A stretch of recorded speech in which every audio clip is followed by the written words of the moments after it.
Good night and welcome to the Living Well Show, where we have holistic conversations that inspire healing, hope, and transformation with your hosts, Dr. Albert and Shanique Tompkins. I'm Shanique Tompkins. Good night. Hi, I am Dr. Albert.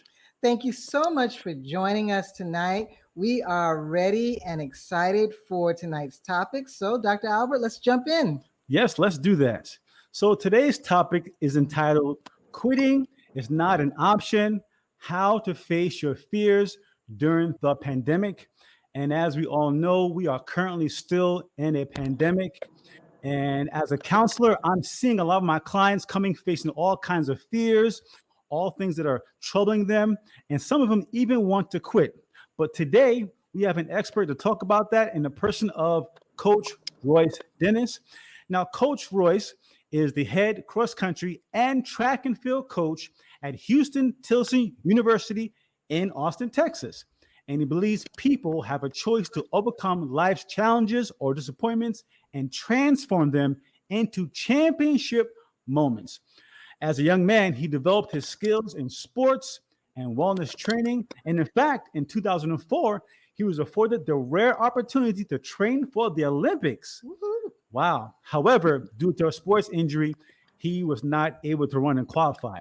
But with his belief in failures is not an option, Royce turned disappointment into triumph and established RWA, Running with Angels, an organization that was founded to help build track and field champions.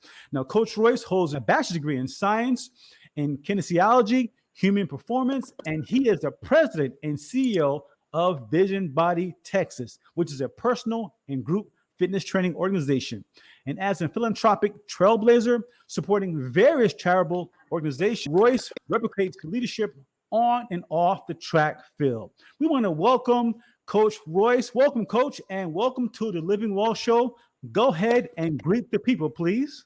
Thank you so much. I'm excited to be here with you, and thank you for the opportunity to be able to speak and just share some of the things that I love to do and my passion about people and my passion about life. And so I really appreciate you too. I think you guys are awesome. You're a beautiful couple, and thank you for what you do. Thank you. We appreciate that, Coach. Thank you very much, sir. And we are so happy to have you with us today as we discuss, facing fears during the pandemic, because that's our topic for today. And you are a head coach at a big time university, and you interact with a lot of high performance athletes. And we know that they face fears within sports. But could you tell us what kind of fears they face that people also may face in real life? So in the sports world, depending on their background and their, I would say, track and field education, most of those fears are like those inner fears that they've had even before I met them. Fear of not being good enough. And a lot of it stems from the family, from rejection, dad not being there, right? Mom not being there. And so a lot of things stem from something else. And a lot of time when I get them, they may be broken in certain areas. And so my job is to hopefully figure out where that fear is coming from so we can deal with it. Let them know that, number one, that they are worthy. Number two, that they are fearfully and wonderfully made. And then number three, that they can do anything they put their mind to. And so as I translate that to the natural person, we all have some areas of our lives that we're dealing with that we're not the strongest at. And for instance, me, I got hit in my eye, a teenager. And so that made me feel unhandsome. Grew up poor, you feel like you can't buy nothing, right? And so, and so just having different forms of fear. My dad wasn't there, so rejection from that. And so the enemy, if he can get you while you're young, he'll try to disrupt your adulthood. And so my job with these young athletes is to let them know that they can do anything they put their mind to.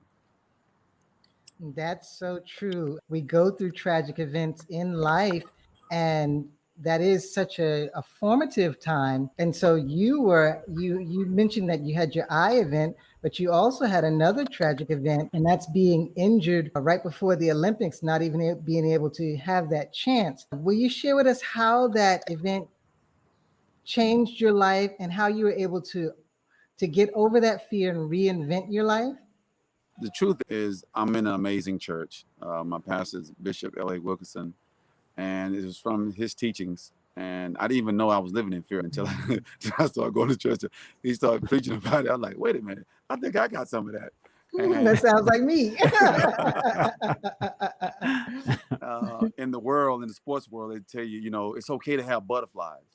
Well, that translates, it's okay to have a little fear. And that translates even more, it's okay to have a little. The scripture says that God has not given us a spirit of fear, but power, love, and a sound mind. And so if God didn't give it to us, I have to know exactly where it's coming from. And so with that being said, I had to strengthen my faith. And once I strengthened my faith, I had to find out who I was. I had to get all that rejection out, right? And it helped me to know who I was.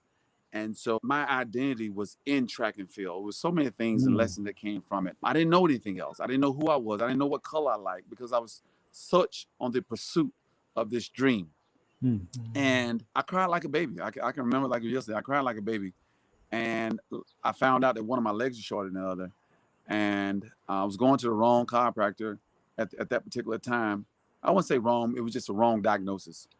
And once I found out what was wrong, the therapist that I saw at that time worked on me twice, and I was back pushing out the blocks. And so it was tragic. But out of that, I learned, number one, how to work on individuals that have injuries. Out of that, I was able to have a company now called VisionBodyTX, where we have rehab services, we have chiropractic services, and we have training services. So out of all of that, I would say lessons, disappointments was birthed the company. Out of that was birthed Running with Angels, where we has transformed to Vision Body. Now that I changed it, but out of that, I make a living off of my disappointments. Wow. That's awesome. Wow. That's an amazing testimony, because many persons, once they get disappointed, sometimes they're stuck there.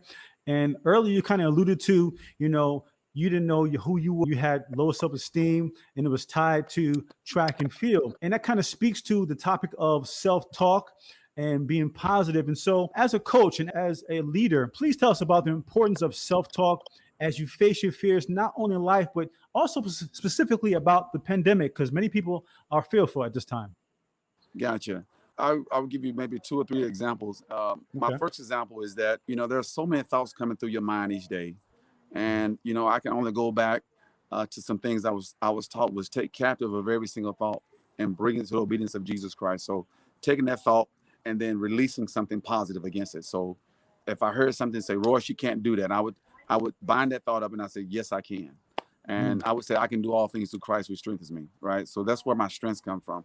That's where my endurance come from. That's where my power come from. Without him, I'm completely nothing. I'm empty. I am nobody.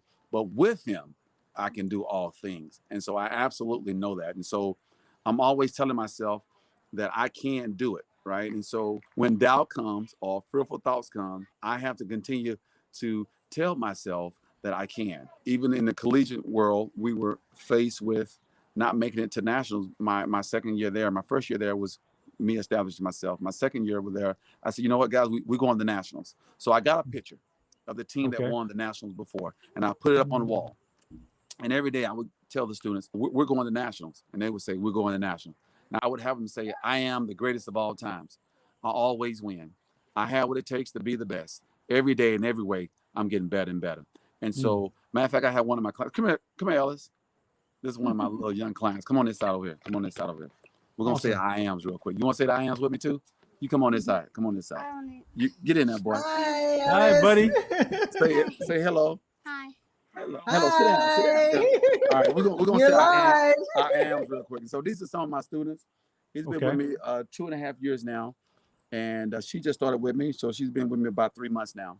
And so we're gonna say I am real quick, okay? Won't you say in the camera? Say I am the greatest of all times. I have what it takes to be the best every day. Y'all sound a little weak. Every day. Come on, give it to me a little bit louder. Say I am the greatest. The greatest. There you go.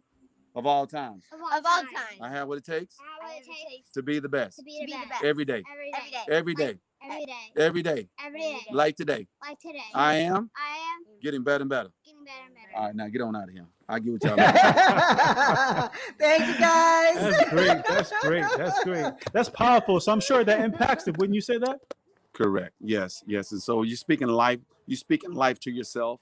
And so no matter what you're going through, if you can speak enough positivity to yourself, right? And I believe that, and I can only speak for myself, where I was and where I came from being poor, not being really taught right in school, had dyslexia, but they just put me in special ed, right?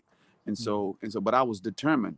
And so I learned from Creflo Dollar way back in the day. And I can remember the tape that he preached. He was saying, speak to yourself.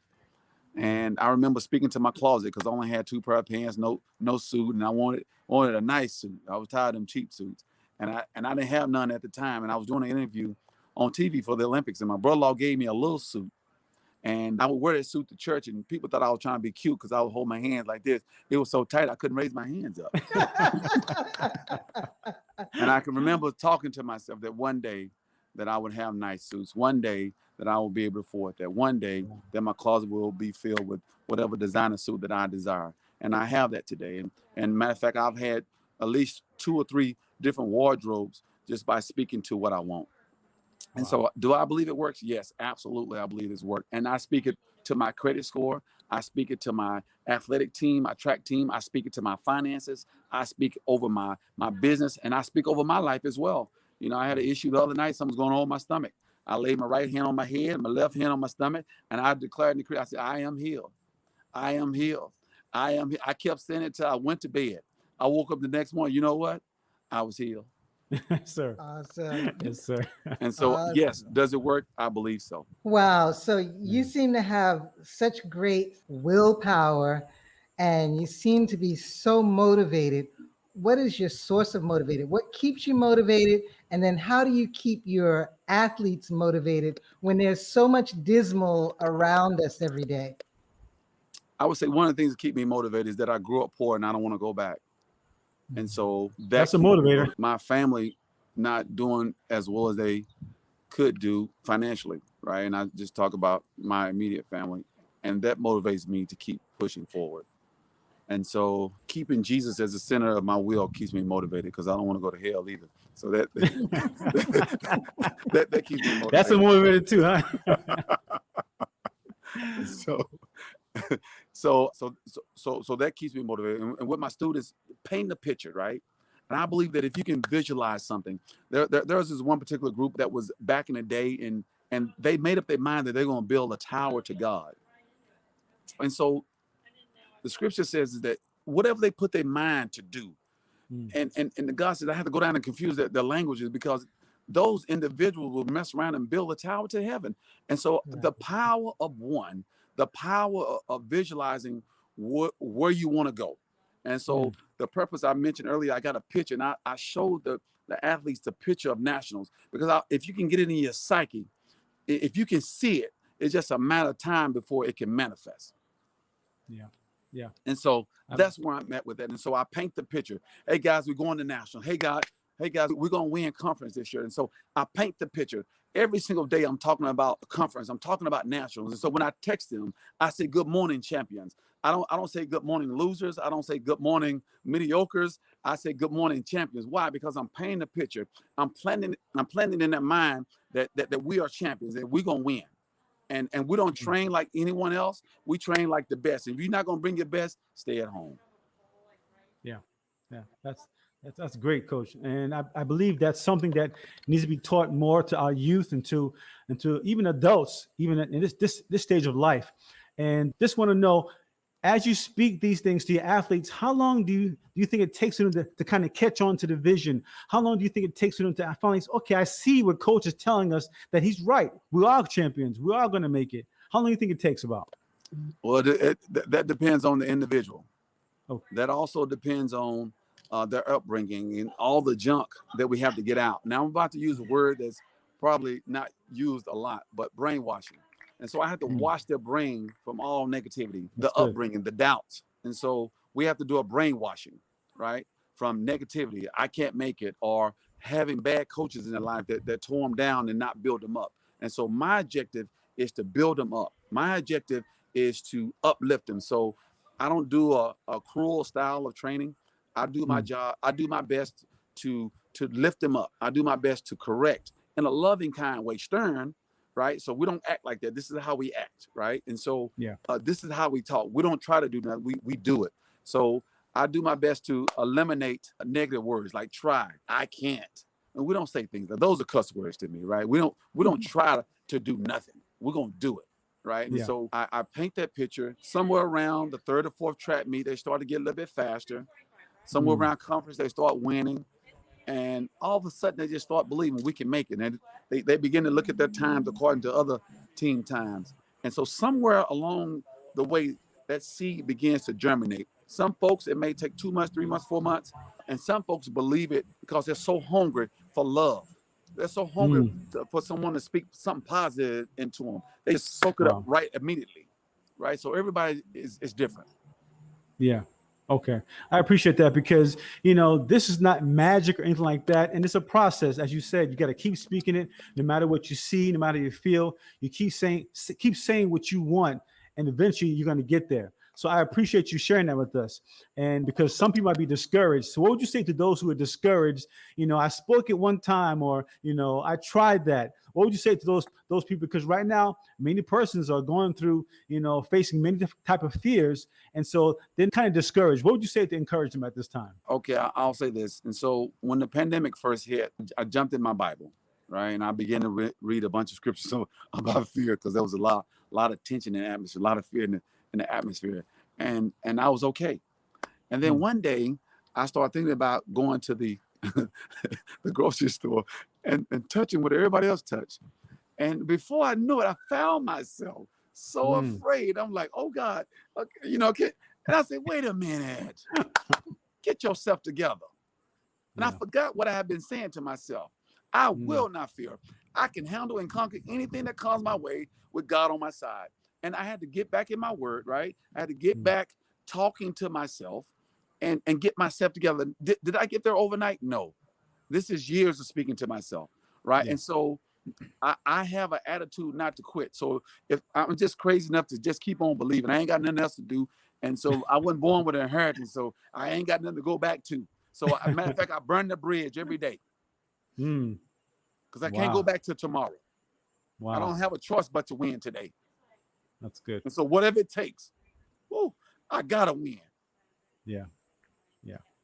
I gotta win. Yes, sir.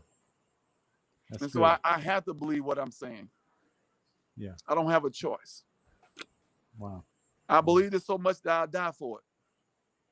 Wow. That's what my faith is at.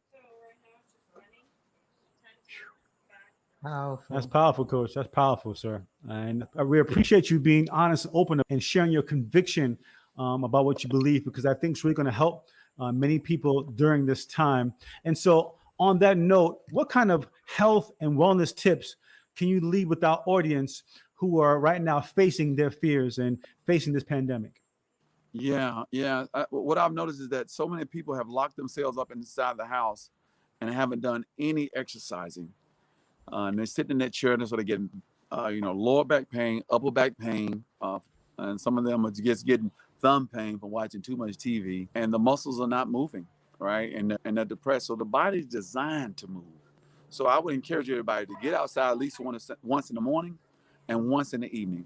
Just get outside and get some sun in your life, right? We need some vitamin D. And so, individual, I'm not a physician, so just know that I'm not a physician. But I recommend you getting some vitamin D in your life. If you're not getting enough sun, most individuals are deficient even if they're in the sun. So Yeah. getting some True. vitamin D in your system, right? So that does a lot of great. Some vitamin B because it's so stressful, right? Vitamin B helps with stress, and vitamin C is your immune. I personally take elderberry and oregano oil to help, and so I just have several things that help fight against things I'm already fighting against, plus the coronavirus, right? And so drinking plenty of water, right? The body's about 75% water, and most people are dehydrated. So deficient when it comes to water, deficient when it comes to vitamin D, deficient when it comes to eating healthy, right? And so I have a good rule of thumb. I see food as energy, and I see energy as calories. And so if I put it in, I have to burn it, Mm. right? And so if I'm eating this much, I need to burn this much. And so what happens a lot of times is that we're eating this much and we're burning this much. And over a period of time, you start getting larger and larger because you're not burning enough. Mm.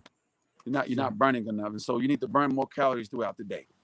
And that comes from simple exercises. You can always look me up and we can do some online training depending on where you are. If you're in Austin, you can come to our gym. I recommend different types of supplements, right? Eating clean, I tell my customers and my clients and my athletes, you can't have fried food every day. Even though it's good, I love fried potatoes. Woo, that's my weakness. That's my sin. Yes, sir. But I can't You're eat not that every day. alone. Some good ketchup or barbecue sauce. Lord, you tell I'm from the country.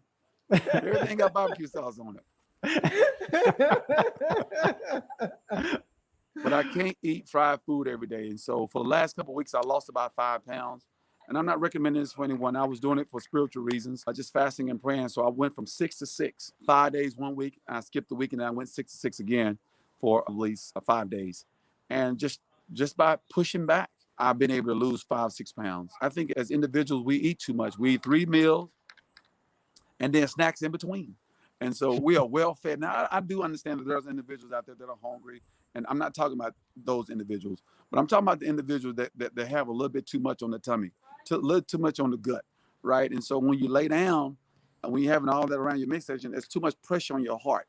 So you're not even sleeping well because the body is fighting, number one, breaking down the food you just ate before you went to bed.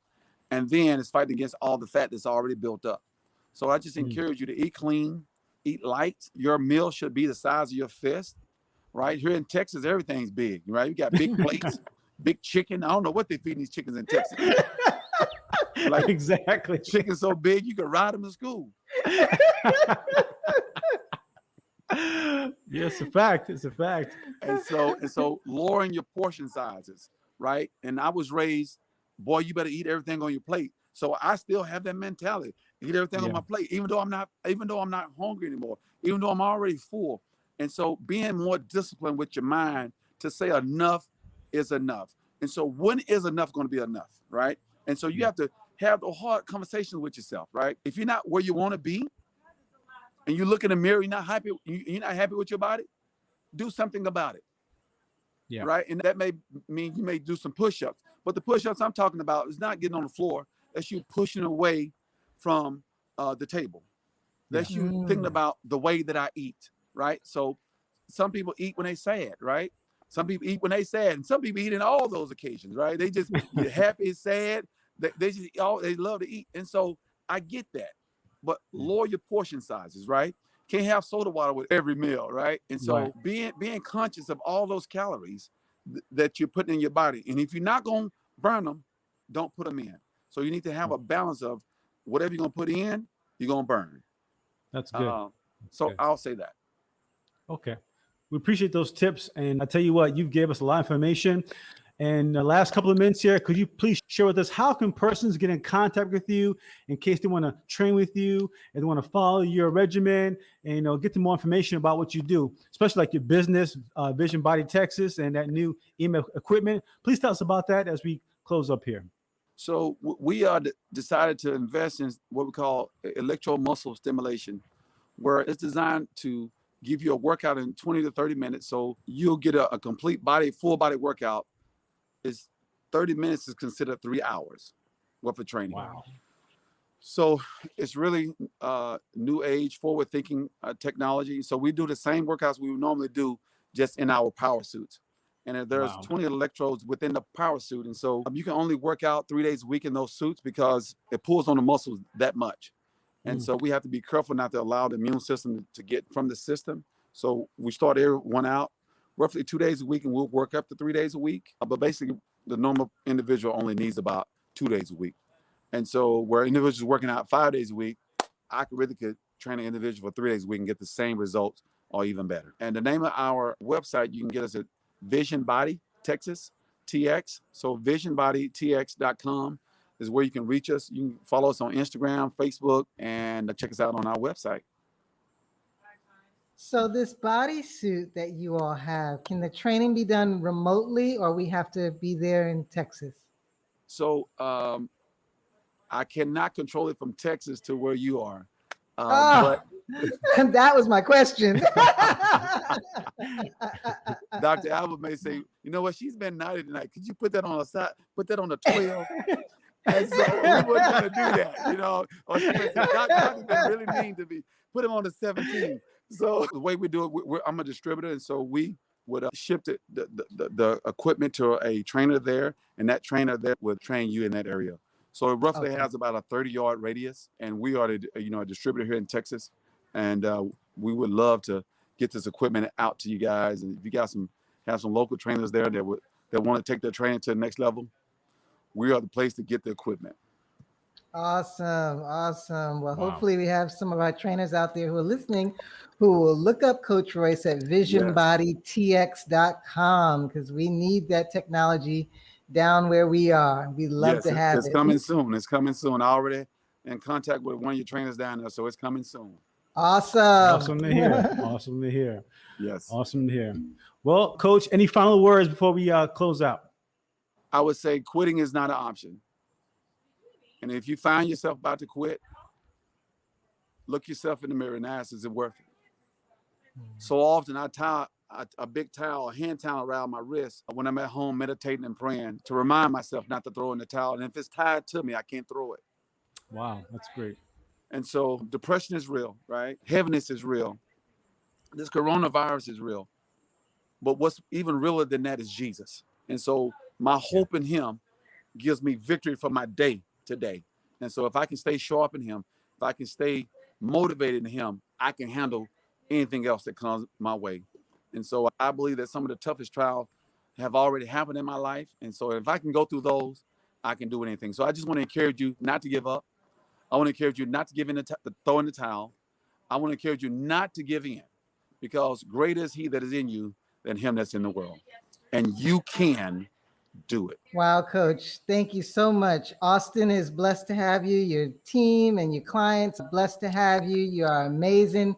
Continue doing the great work there with your adults as well as the children, helping to shape our future and instilling in them self-confidence in the living well. We appreciate you again for being here on tonight. We thank everyone who joined us and tuned in on tonight. We do hope that you have learned something from tonight's talk that will help you to be better, do better, and live better on this week.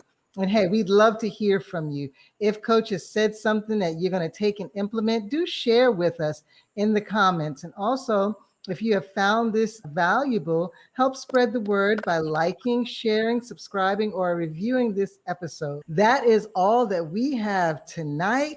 We look forward to seeing you all next week right here on the Living Well Show. Thanks again for joining. Good night, everyone. Good night. Take care. Thank y'all. Be blessed. Have a good one.